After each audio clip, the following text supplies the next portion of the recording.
se oyen los motores, la fuerza poderosa, el hierve el evangelio, se alista a salir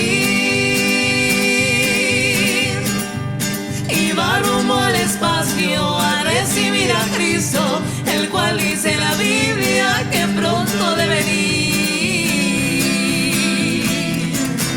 El hierve el evangelio